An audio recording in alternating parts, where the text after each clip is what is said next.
91.2 FM पर आप सुन रहे हैं उत्तराखंड ओपन यूनिवर्सिटी का कम्युनिटी रेडियो हेलो हल्द्वानी। दोस्तों, बिमल रतूड़ी जी इस वक्त हमारे साथ मौजूद हैं, देहरादून से आए हैं। आप काउंसलर हैं, पिछले 12 सालों से आप इस पेशे में हैं। मेंटल हेल्थ पर आपका काफ़ी काम है, विशेषज्ञता है, और मेंटल हेल्थ एक ऐसा विषय है जिस पर पश्चिम में तो काफ़ी काम हो रहा है, लेकिन भारतीय संदर्भों में आज हम मानसिक स्वास्थ्य को लेकर बात करेंगे। अभी बच्चों के बोर्ड एग्ज़ाम आने वाले हैं, बहुत सारे एस्पिरेंट्स जो तैयारियां कर रहे हैं प्रतियोगी परीक्षाओं की, वो सब एग्ज़ाम के समय में एक डिप्रेशन, एक अवसाद, एक मेंटल हेल्थ का शिकार होते हैं। तो ये मुद्दे भी आज कवर किए जाएँगे, तो बहुत ही ज़रूरी वार्ता ये होने वाली है। बिमल जी, बहुत-बहुत स्वागत है आपका रेडियो स्टेशन में। धन्यवाद आपका। जी, तो सबसे पहले मेंटल हेल्थ होती क्या है, इसे ही समझते हैं, क्योंकि फिज़िकल हेल्थ, फिज़िकली बीमार होना तो हम सब जानते हैं, और ये भी मालूम होता है कि हमें किसके पास जाना है, हम डॉक्टर के पास दौड़ लगाते हैं और दवाइयाँ खा के अपने को दुरुस्त करते हैं। लेकिन मानसिक स्वास्थ्य भी कोई चीज़ है, इसका अभी आभास भी हमें शायद कम है। बिल्कुल। जी। तो जैसे आपने बताया कि फिजिकल हेल्थ पे बात की, तो स्वास्थ्य की परिभाषा में 3 सेगमेंट आते हैं। जो हुँ, डब्ल्यूएचओ की स्वास्थ्य की परिभाषा है, हुँ, उसके 3 सेगमेंट है। Physical health, mental health and social wellbeing. 2 segment जो मेंटल हेल्थ और सोशल वेलबीइंग आपस में जुड़े हुए हैं। फिजिकल हेल्थ, जब हम बीमार हुए, हमें बुखार आया, हमने दवाई खाई, हम ठीक हो गए। पर कभी जब हम परेशान हैं, तो किसके पास जाएँ? या अभी कभी हमें सोशली लोगों से एडजस्ट करने में दिक्कत हो रहा है, तो किसके पास जाएँ? तो मेंटल हेल्थ हमारे लिए एक मानसिक मानसिक स्वास्थ्य जिसे कहते हैं, मानसिक स्वास्थ्य हमारे वो कंडीशन है जब हम थोड़ा मानसिक रूप से परेशान रहते हैं, और जब उस पे बहुत ज़्यादा अच्छे से सपोर्ट नहीं किया जाता है, तो वो एक चैलेंज की तरह बनने लगता है। और मानसिक स्वास्थ्य ऐसा कोई बहुत बड़ा चैलेंज नहीं है। हम डे टू डे जो छोटे पॉजिटिव स्ट्रेस, नेगेटिव स्ट्रेस, अलग अलग तरीके के स्ट्रेस होते हैं, उनको जब डील करते हैं, तो वो भी एक समस्या है। पर नॉर्मली जैसे बुखार अपने आप अगर हम दवाई ना भी लें तो ठीक हो जाता है, हुँ, वैसी मेंटल हेल्थ में भी अगर बहुत छोटा सा सिनेरियो है, अगर वो हम कुछ दिनों तक अपने आप में ठीक हो जाता है। बट अगर कोई बड़ा चैलेंज है, तो उसके लिए ट्रीटमेंट होना ज़रूरी है। मेंटल हेल्थ में मेजरली 2 पार्ट होते हैं, एक प्रिवेंशन पार्ट, एक क्योर पार्ट।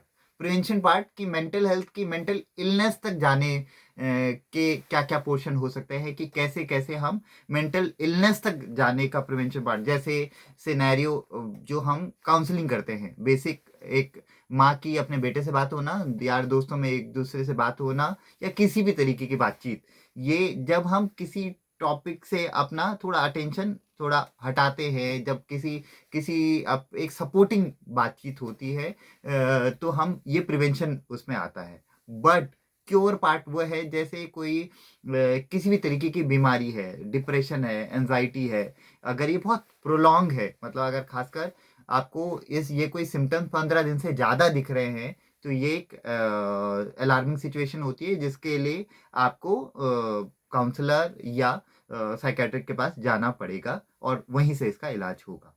तो जी। अधिकतर हम प्रिवेंशन वाले, जब हम कॉलेजेस और डे टू डे लाइफ की बात करते हैं, तो प्रिवेंशन वाले सिनेरियो पे ज़्यादा बात करते हैं, कि कैसे डे टू डे स्ट्रेस को डील करें, कैसे day to day decision making को डील करें। ये भी मेंटल हेल्थ और सोशल वेलबीइंग के दायरे में आता है। ओह!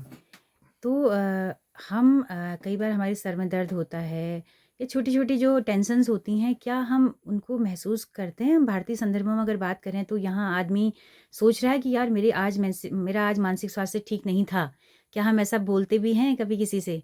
और देखिए, जब किसी भी चीज़ का शुरुआती दौर होता है ना, जब हाँ। क्योंकि हम जैसे आपने इस टॉपिक को इंट्रोड्यूस किया कि पश्चिमी सभ्यता में मेंटल हेल्थ पे बहुत ज़्यादा ध्यान दिया जाता है। हुँ, बट जब हम इंडियन कॉन्टेक्स्ट में देखते हैं, इंडियन कॉन्टेक्स्ट में एक मेंटल हेल्थ हमारे बहुत फोकस एरिया में नहीं है, और हुँ, नॉट जस्ट हमारे, गवर्नमेंट के भी बहुत ज़्यादा फोकस एरिया में नहीं है। अगर हम अपने पूरे होल स्टेट की बात करें, हुँ, तो हमारे पास बहुत ज़्यादा साइकियाट्रिक नहीं है। हुँ, हमारे पास केवल एक मानसिक चिकित्सा केंद्र है, जो देहरादून में है। पूरे स्टेट में केवल एक हुँ, है, हुँ। जहाँ जो देखा जा रहा है।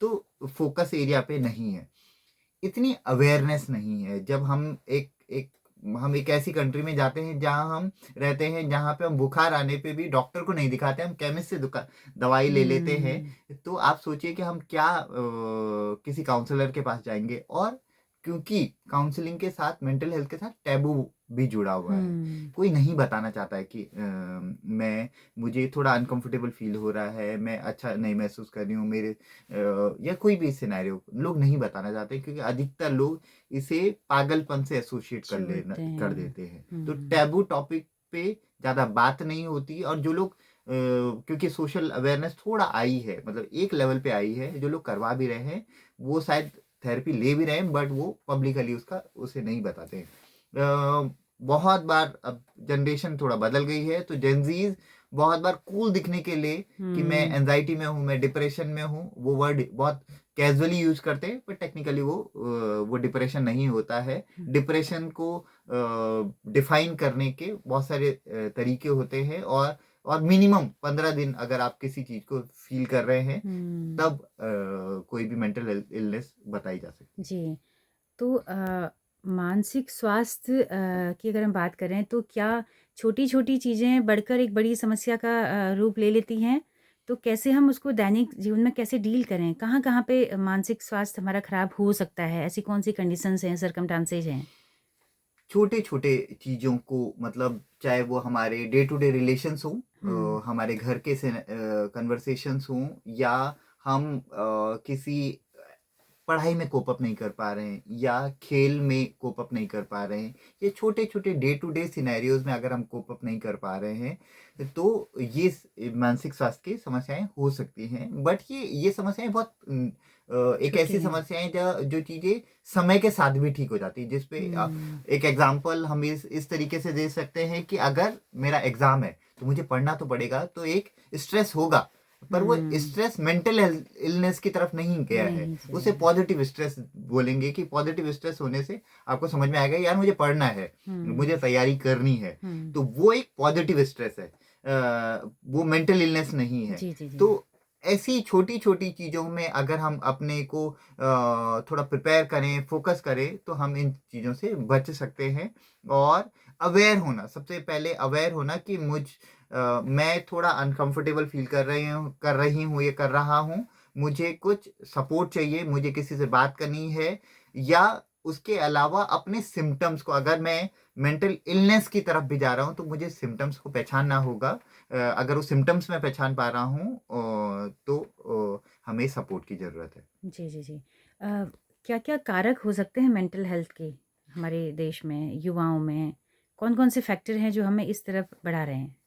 बहुत सारे कारण हो सकते हैं। हुँ। अगर मैं इंडियन कॉन्टेक्स्ट में देखूँ, तो पढ़ाई है, हुँ। रोज़गार है, हुँ। फैमिली स्ट्रक्चर है, या बहुत बार फाइनेंशियल क्राइसिस आपको इस तरीके की समस्याओं में ला ले जा ले सकते जा हैं। सकता है। डील कैसे करें फिर इससे? पहले ये समझना पड़ेगा कि कुछ गड़बड़ है, मतलब हुँ। पहला, जब तक आप किसी चीज़ को रिकॉग्नाइज़ नहीं करेंगे, तब तक आप उस पे कभी काम नहीं करेंगे।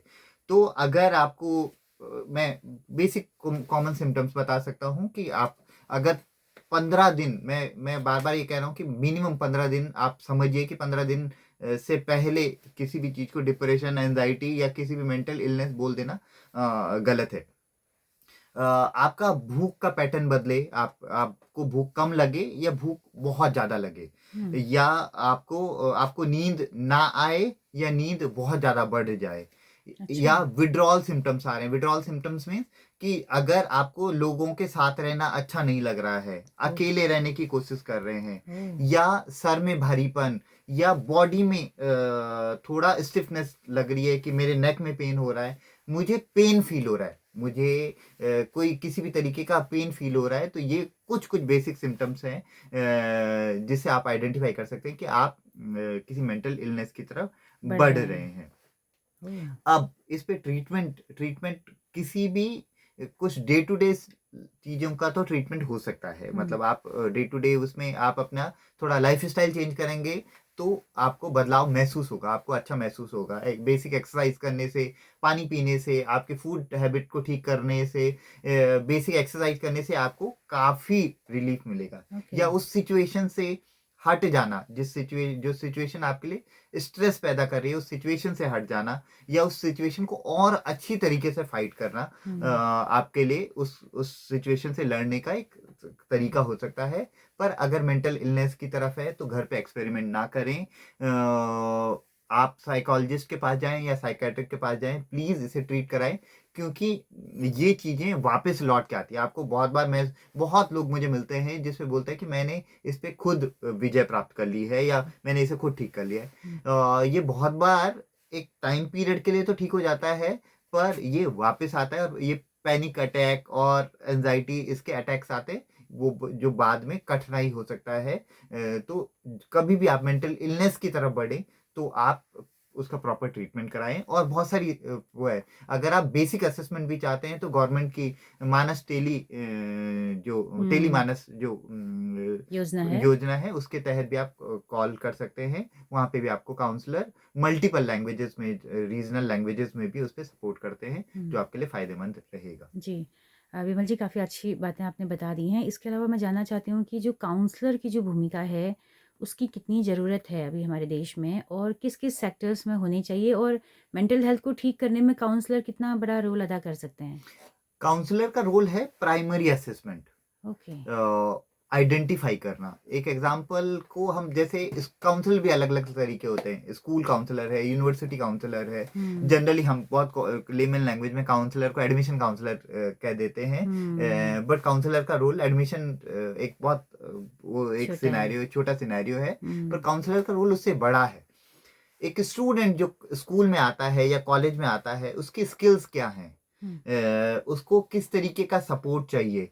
उसकी कॉग्निटिव स्किल्स क्या हैं? मतलब कि उसके सोचने समझने की क्षमता क्या है? क्या वो स्पोर्ट्स में अच्छा है? तो ये उसका असेसमेंट दे पाना कि आपके लिए, भविष्य के लिए, आपके इंटरेस्ट एरिया, आपके स्किल सेट, आपका एटीट्यूड इस तरीके से है, आपका जो साइकोमेट्रिक एनालिसिस कहता है, आपका ये तरीका आपके लिए सही रहेगा करियर के लिए। तो काउंसलर का रोल ये रहता है। उसके अलावा जैसे कॉलेज में अच्छे सही कोर्सेज़ का, मैंने कोई भी कोर्स किया है, उसका फ्यूचर डायरेक्शन क्या बन सकता है, वो काउंसलर का रोल रहेगा। उसके अलावा स्टूडेंट्स की ना बहुत सारी छोटी-छोटी समस्याएँ रहती हैं। हुँ, चाहे वो अगर हम स्कूल लेवल पे बोलें तो रिलेशनशिप इश्यूज़ रहते हैं। अभी स्कूल कॉलेजेस में ड्रग अब्यूज़ बहुत बढ़ गया है। यहाँ पे हुँ, काउंसलर का भूमिका रह जाती है कि हुँ, कैसे वो बच्चे को उस सिनेरियो से निकाले। बहुत हुँ, बार बच्चे अपने पेरेंट्स के साथ कंफर्टेबल नहीं होते हैं अब ये छोटी-छोटी बातें डिस्कस करने के। Per day to day life में बहुत बार ना बच्चों के छोटे-छोटे कन्फ्यूजन रहते हैं, और वो कन्फ्यूजन आप बोलेंगे कि ये बहुत वैसे कन्फ्यूजन है, बहुत आसान कन्फ्यूजन नहीं, वो उनके हार्मोनल कन्फ्यूजन है, वो कन्फ्यूजन उनके डे टू डे कन्फ्यूजन है, हुँ, जिसे उसे समझ में नहीं आ रहा कि क्या क्या करना है। हुँ, तो उसको उनको बहुत कामली सुनना, बहुत बार बहुत सारी सॉल्यूशन सुनने से ही बन जाते हैं, पर उसे सुनने वाला तो कोई हो। अभी हुँ, एक एक इस स्पीड भरी दुनिया में कोई सुनने वाला ही नहीं है। तो हुँ, स्कूल काउंसलर या कॉलेज काउंसलर का मेन ऑब्जेक्टिव प्राइमरी लेवल पे बहुत बार सुनना भी होता है कि यार कोई मुझे सुन ले, और शायद हुँ। जो फर्स्ट, वो सुनना ही उसके लिए थेरे शायद फर्स्ट थेरेप एड हो, एक थेरेपी हो थेरेपी जाती हो। है। तो तो अभी जो समाज जिस तरह से बदल रहा है, जो ट्रांज़िशन फ़ेज़ से गुज़र रहा है, हम लगातार एकल परिवारों की तरफ बढ़ रहे हैं। वर्किंग माँ-बाप होने से बच्चों में अकेलापन भी बढ़ा है। तो हर समुदाय में अगर देखें कि ओल्ड एज के अपने डिप्रेशंस हैं, कोई सुनने वाला ही नहीं है, कोई गप्पें करने वाला ही नहीं है, तो वो लगातार भूलने वाली बीमारियाँ इस बिल्कुल। तरह की तरफ बढ़ रहे हैं ना? तो थोड़ा-सा इस पे प्रकाश डालो कि क्या-क्या चल रहा है इस वक़्त पे? तो इसको ये समझने की सबसे पहले एज़ अ काउंसलर मैं कहूँगा कि दुनिया बदल रही है, ये एक्सेप्ट कीजिए। हुँ, अधिकतर हम और अलग-अलग जनरेशन पे मैं बात करूँगा। जब हुँ, यूथ पे मैं बात करूँगा, हुँ, क्योंकि डिजिटल हो गया है चीज़ें। व्हाट्सएप व्हाट्सएप है, यूट्यूब है, इंस्टाग्राम है। हमारे इंस्टाग्राम, फ़ेसबुक पे तो लाखों वो फॉलोवर और फ्रेंड्स हैं, पर हमें रियल में कॉल करने वाला कोई है ही नहीं। तो हुँ, प्लीज़ एटलीस्ट 10 दोस्त बनाइए। हुँ, 10 दोस्तों में से 5 दोस्त तो आपके परमानेंट होंगे, और वो दोस्त आपके ऐसे हो जो आपको सुन सके हर हालत में। अपना क्लोज़ सर्कल बिल्ड कीजिए, क्योंकि हुँ, अकेलापन बहुत खतरनाक होता है। जो शुरुआती दौर पे तो हमें लगता है कि हम सब कुछ कर सकते हैं, बिल्कुल सब कुछ कर सकते हैं।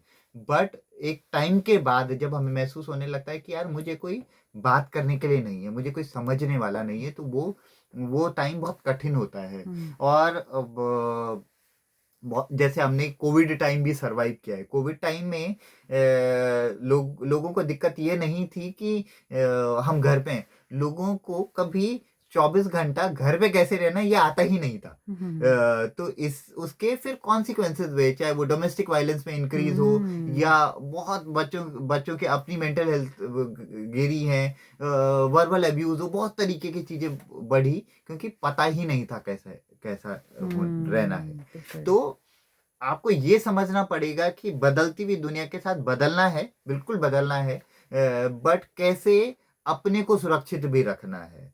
दोस्त बनाइए, दोस्त बनाने से ज्यादा अच्छा वॉक कीजिए, एक्सरसाइज करना ट्रेडमिल पे बहुत आसान है, बहुत अच्छा है। पर जाइए बाहर देख के आइए कि मोहल्ले में लोग कैसे रहते हैं। नॉर्मल वॉक पे निकलिए, थोड़ा किसी भी फास्ट डिलीवरी ऐप से ऑर्डर करना बहुत आसान है, बहुत अच्छा लगता है कि सब कुछ पहुंच रहा है। मैं मना नहीं करूंगा, बदलती हुई दुनिया की वो नीड है, पर जाइए कभी रैंडम 1 किलोमीटर का वॉक या 2 किलोमीटर का वॉक करके आइए। वो आपकी मेटाबॉलिज्म को भी बढ़ाएगा और आपकी एंजाइटी डिप्रेशन को डील करने में मदद करेगा। आपका जब ब्लड सर्कुलेशन सही रहेगा, तो आपकी बहुत सारी चीजें ठीक हो जाएंगी। आप सही से सांस लेंगे तभी भी काफी चीजें सही होगी। पानी पानी अच्छे से पीजिए, थोड़ा वॉक कीजिए। मैं ट्रेडमिल वॉक को नहीं सजेस्ट करूंगा, आप इमरजेंसी में करें, बट जाइए वॉक करिए। वो आपकी बॉडी के लिए सही रहेगा। जो ओल्ड एज है, ओल्ड एज वालों को लगता है कि पुरानी दुनिया अच्छी थी, ये दुनिया खराब है। ये उनकी जनरेशन में उन्हें लगता है, उनके पेरेंट्स की जनरेशन में उन्हें लगता हो, उनके दादाओं को, उनके पापाओं को लगता हो कि वो जनरेशन अच्छी थी। ये कॉमन सिनेरियो है, कॉमन सबको लगता है कि हमारी वाली दुनिया अच्छी थी और ये वाली खराब है। तो पहले एक्सेप्ट कीजिए कि दुनिया बदल गई है, दुनिया के तौर तरीके बदल गए हैं। और जब एक्सेप्ट करेंगे तो आपको ना समस्याएं कम होंगी। जब हम ये सोचने लगते हैं कि ये हमारी तरह क्यों नहीं कर रहे हैं, वो इसलिए नहीं कर रहे हैं क्योंकि आप अलग जनरेशन के हैं, वो अलग जनरेशन के हैं। आपके अगल बगल की, जब आप यूथ थे, आपके अगल बगल के सिनेरियोज अलग थे, आज के सिनेरियोज अलग अलग हैं। तो जब आप एक्सेप्ट करेंगे तो काफी चीजें बदल बदल जाएंगी। हर चीज पे मीन मेक निकालेंगे तो आपके आसपास के लोग हटते जाएंगे, किनारा करते रहेंगे आपको। हाँ, क्योंकि एक टाइम तक तो वो आपकी सुनेंगे, फिर एक टाइम के बाद किसी के लिए भी बहुत ज्यादा मीन मेक पे रह पाना आसान नहीं होता है। तो जितना आप कर सकते हैं, जब तक आप एक्टिव रह सकते हैं, वॉक पे जाइए, घर के छोटे छोटे कामों में इन्वॉल्व होइए। बहुत बार हम सोचते हैं कि मैंने काम कर लिया, अब मुझे नहीं करना, मुझे बस ऑर्डर देना है। नहीं, ऐसा नहीं होता। आप अपने शरीर को जितना एक्टिव रखेंगे उतने पॉजिटिव हार्मोन्स रिलीज होंगे, उतना आप थकेंगे, उतना आप नई चीजों में इन्वॉल्व होंगे। ओल्ड एज वालों के लिए सबसे एक एक मैं कहूँगा, मोबाइल से हटिए। अच्छा। मोबाइल जितना बच्चों के लिए नुकसानदायक हो रहा है, उससे ज्यादा बड़े लोगों के लिए नुकसानदायक हो रहा है। बच्चे तो फिर भी अपने कॉलेज टाइम पे या स्कूल टाइम पे मोबाइल से हट रहे हैं, पर बड़े मोबाइल से नहीं हट रहे हैं। वो रैंडम चीजें यूट्यूब पे आई हुई या इंस्टाग्राम, उस पे क्या बोलते हैं, इसका नाम व्हाट्सएप पे आई हुई सारी इंफॉर्मेशन को सच मान रहे हैं।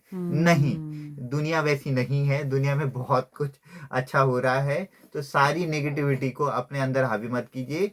फेसबुक, व्हाट्सएप में बहुत सारी खबरें झूठी है, तो उन सब पे भरोसा मत कीजिए। वो आपकी मानसिक स्वास्थ्य के लिए, मानसिक शांति के लिए महत्वपूर्ण रोल रोल अदा अदा कर करेगा। रही हैं, बिल्कुल। तो व्हाट्सएप को सच मत मानिए, ये आपके लिए फायदेमंद क्योंकि रहेगा। जो मैं देखती हूँ कि ओल्ड एज लोग अब मोबाइल की डिमांड करने लगे हैं कि यस, भाई आप तो बाहर जाते हो, हम दिन भर घर में घर अकेले में है, हैं। हाँ, तो मम्मी को भी हमने जैसे फ़ोन दिया, हालांकि वो भजन और इस तरह हाँ, की चीज़ें देखती हैं, लेकिन वो कई बार इस तरह के समाचार आती हैं कि वो जो थंबनेल होता है ना, यस, तो थंबनेल देख के वो एकदम भय में आ जाना, बिल्कुल एकदम बिल्कुल, कि यार ऐसा हो गया है, हाँ, दौड़ दौड़ के बताने आती हाँ, हैं।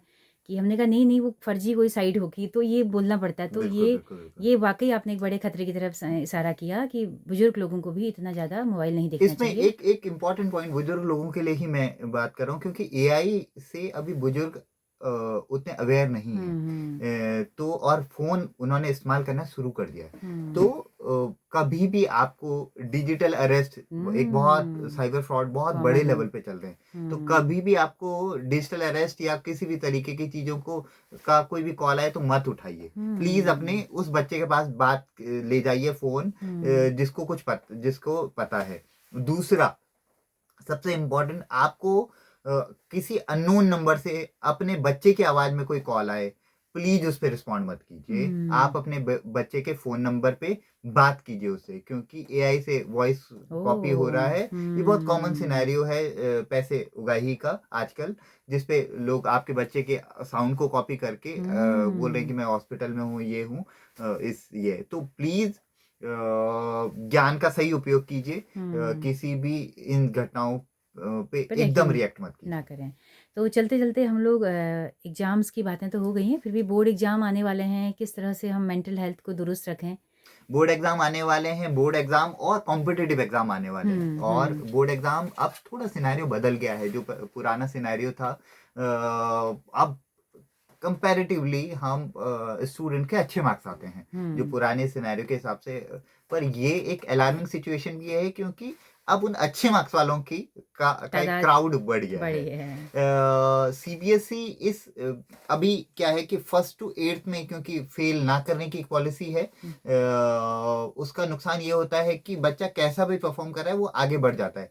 तो नाइन्थ से जब वो रियल प्रैक्टिस में आता है, पढ़ाई की रियल प्रैक्टिस में, और जब वो फेल होने लगता है या उसको सब्जेक्ट स्ट्रेस होने लगता है, हुँ, तो उसके लिए थोड़ा कठिनाई होने लगती है। ये बहुत बार बहुत स्टूडेंट बहुत अच्छा करते हैं, पढ़ाई में बहुत अच्छे हैं, पर एग्ज़ाम वो नहीं में उतना अच्छा नहीं कर पाते। तो अगर आप ये प्रैक्टिस करेंगे तो आप उससे उसका फ़ायदा ले सकते हैं। प्रैक्टिस करने से आपका वो स्ट्रेस कम होगा, हुँ, आपका वो हाथ पे पसीना आना, भूल जाना, ये एक बहुत कॉमन सिनेरियोज़ है। अगर आप लगातार प्रैक्टिस करेंगे तो इसके फ़ायदा होगा। एक कॉम्पिटिटिव एग्ज़ाम को इस नज़रिए से देखना पड़ेगा अभी कि क्योंकि बहुत सारे कॉम्पिटिटिव एग्ज़ाम में बहुत सारे टॉपिक्स ऐसे हैं जो आपने 12th के टाइम पे नहीं पढ़े रहते हैं। तो प्लीज़ उनकी तैयारी कीजिए, क्योंकि कॉलेज का मतलब कॉम्पिटिटिव एग्ज़ाम का और स्कूल का लेवल बहुत बदल गया है। हुँ, और जिसके लिए शायद अभी उतनी अवेयरनेस नहीं है। तो आप जब रियल वर्ल्ड के लिए कॉम्पिटिटिव एग्ज़ाम की तैयारी करें, तो आप एक नेक्स्ट लेवल तैयारी करें और स्ट्रैटेजिक तैयारी करें।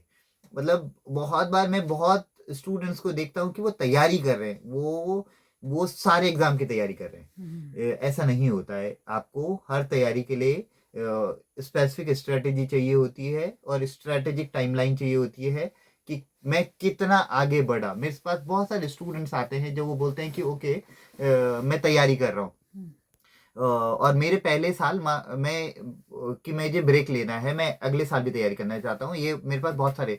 तो मेरा पहला क्वेश्चन होता है कि आप पहले साल की तैयारी में, माना 100 नंबर का एग्जाम है, अगर वो 100 नंबर में पहले साल केवल 40 पे पहुंचा, और कट ऑफ जा रही है 95, मैं हुँ, उसे कभी सजेस्ट नहीं करता हूँ कि उसे सेकेंड ईयर की प्रिपरेशन करनी चाहिए, हुँ, क्योंकि वो एक साल की तैयारी के बाद वो नियर बाई भी नहीं पहुंचा है। हुँ, पर जब आप अपने लक्ष्य तय करने के लिए उसके लक्ष्य के नज़दीक जाना भी ज़रूरी है। तो अगर आप नियर बाई हैं तो आप तैयारी कीजिए।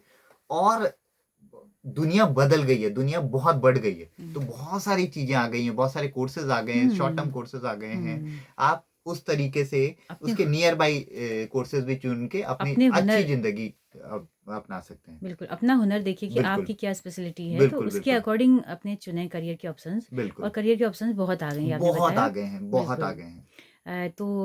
विमल जी बहुत सारी बातें हो गई हैं, कुछ और क्या शेष है मेंटल हेल्थ के हवाले से?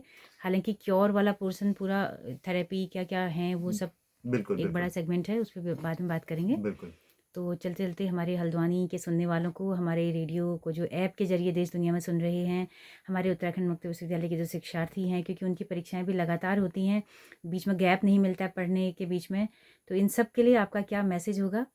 लंबी तैयारी कीजिए, लंबी एक साल 2026 का भी ये संदेश होगा एक तरह से कि इस बिल्कुल, पूरे बिल्कुल, वर्ष को बिल्कुल, हम मानसिक स्वास्थ्य के लिए किस तरह से मनाएँ? बिल्कुल। आप अवेयर रहिए कि आपके साथ क्या हो रहा है, और अवेयरनेस का मतलब ओवरथिंक करना नहीं है। आप जागरूक रहिए कि आपके साथ कुछ बदलाव हो रहा है और उस बदलाव को कैसे ठीक करना है। बहुत बार उसके बहुत डीप सोचने लगते हैं, पर उस पे कुछ काम नहीं करते हैं। तो आप सोचिए कि क्या कुछ सिनेरियो के चेंजेस हो रहे हैं। बदलती हुई दुनिया को एक्सेप्ट कीजिए। बदलती हुई दुनिया के जितने सिनेरियोज चेंज हो रहे हैं उनको समझिए।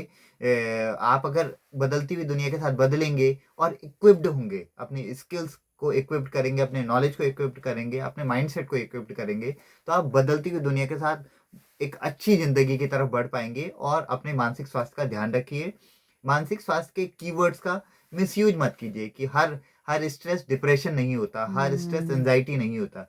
कुछ स्ट्रेस ज़रूरी भी है कि जब मुझे पेपर की चीज़ें तैयारी करनी है, चीज़ें कि बेहतर इसके हों। लिए बेहतर करने के लिए मुझे हुँ, कुछ स्ट्रेस है, तो बहुत बार हम कूल बनने के लिए बहुत बार वो कीवर्ड्स को मिसयूज़ करते हैं। ये मत कीजिए। जी।